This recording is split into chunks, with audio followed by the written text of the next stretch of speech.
In the previous sessions, I spoke about who a developer is, what the developer's responsibilities are, and what the challenges that the developer faces on a daily basis. And in this session, I'll be talking about how you can become a better developer. So, the first and foremost thing is to collaborate with your mates. So, find a good team. So, try to form a team with your mates who are interested in becoming good developers. So normally it's good to have a team of members who complement each other's skills. So if you are interested in becoming a backend developer, maybe team up with an developer who does front end. So that way you have both skills and you can do an end-to-end product. So, and then you could also pick someone who's interested in sales and marketing, so they can create a pitch video or a slide deck for the project you're working on.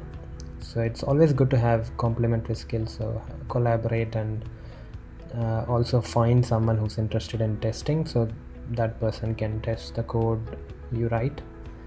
So once you form a team, pick a programming language of your interest. There are a large number of languages available today, so you could pick any of those. You could pick Android for developing mobile apps on the Android platform, or you could use Objective-C or Swift for making some iPhone apps, or you could use Dart to create some Flutter apps, or you could, if you're interested in data science, maybe you can pick Python and start writing some programs in machine learning, or you could pick Go, or you could pick JavaScript, or you could pick C, C++, Java, or any of those traditional languages. So depending on the choice and your preference, you can pick a language. Then look at an problem. Look at an interesting problem. It could be climate change, or it could be bushfires.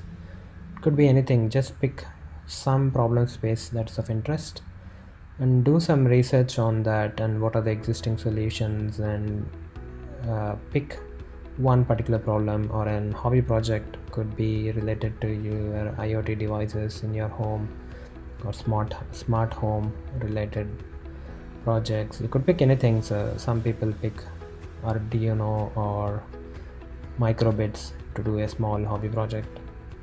And once you have decided on the problem and the existing solutions, you start coming up with a new solution that your that the existing solutions do not solve. So you can come up with a new innovative solution, and you can start architecting your solution and creating a design for it. Think about what databases you need to use, what kind of front end is good.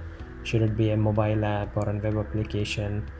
So you'll have to make some architectural decisions. Should I create this app on a cloud, or should I just host it on my own server? All these architectural and design approaches you can take. You'll have to consider various alternative solutions and pick the best solution. Once you have that architecture in place and the design and your plan, you start coding. Once you start coding, that's when probably you will need a mentor. So try and find a mentor who could be having a number of years of experience. He could be an industry person, or join some mentoring program. Find a good mentor who can help you, and then get your project reviewed by the mentor and start showcasing what you did to the mentor and get some feedback. And based on his guidance, you can create the project, and then you can get it reviewed by your faculty or your seniors and get some feedback. And it's also a good idea to attend webinars or meetups where different experts in the field will talk about interesting trends and what's happening with technology, what's the latest and greatest technology, what's hot in the market, where there are more jobs, and things like that. You could attend these meetups and gain some insights into where the industry is moving towards and try to stay in touch with the latest developments. So for example, right now the hot topics are DevOps, blockchain technologies, artificial intelligence, machine learning, quantum computing, data science. All these fields are having a rapid growth, so you can pick the area you are interested in and start looking for webinars and attending them. And the other quick way to learn is through hackathons. Hackathons are essentially events where you are provided with a challenge or a theme, and you'll have to come up with solutions on the fly by brainstorming ideas with. So you will be forming teams ad hocly, or you could bring your own team. Then you'll brainstorm on the solutions and come up with an minimum viable product, which is the least needed to demonstrate your idea. And then you'll have to create a 3-minute video on that, like a pitch video, and once you and demonstrate why there is a need for your product and what your roadmap is, things like that. And once the judgment is done, if your product is selected and you win, probably you might consider converting that into a startup and apply for funding. So you could do that. You could be your own boss. You could create new innovative products out of that. And the next topic I would like to cover is developer resources. So what resources are available in the market that can help you with becoming a better developer? So you could always pick an online course. There are a number of free courses available in the market, like Coursera, Udemy, LinkedIn Learning. All these have got some free courses and some paid courses. You can pick a course of your choice and then learn something. And then you could read blogs on medium.com. There are experts who write blogs on medium.com, so you can follow those blogs and understand various technologies you are interested in. And you could participate in hackathons, like DevPost contains a list of a large number of hackathons where you can be part of, and Eventbrite also has a list of events that are happening. Pick an hackathon in your area and try to participate in it. And then each company has got its own developer resources, like developer.apple.com will have resources on how to create Apple apps, iPhone apps, and probably iPad apps. And developer.ibm.com has got a number of code patterns in various technologies. It has an extensive list of steps to be done, etc. You can follow those steps, the patterns, and watch video tutorials and just pick a few patterns that you like and try them experimentally. Then you could write and one idea is to write a hello world program in every language. So that's start with a simple program and then start incrementally increasing the complexity of the program, and that way you can expand your horizon easily. That will help you get an idea about how each language works, like end to end. How do you compile, how do you interpret, how do you run the program, etc. Alright, so that's about the resources you could use to become a better developer. Thank you. Let's do a quick recap of what we learned in this course. So initially we discussed about who a developer is and what are the responsibilities of a developer. So the developer is responsible for estimation of the projects, tasks, etc. And the developer is also responsible for.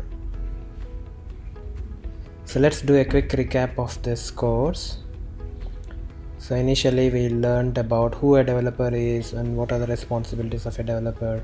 The developer is mainly responsible for understanding user needs, and then the developer is responsible for estimating the project and the task and the stories and scoping of the project, communicating it to the project manager, performing code reviews, and involving in peer programming.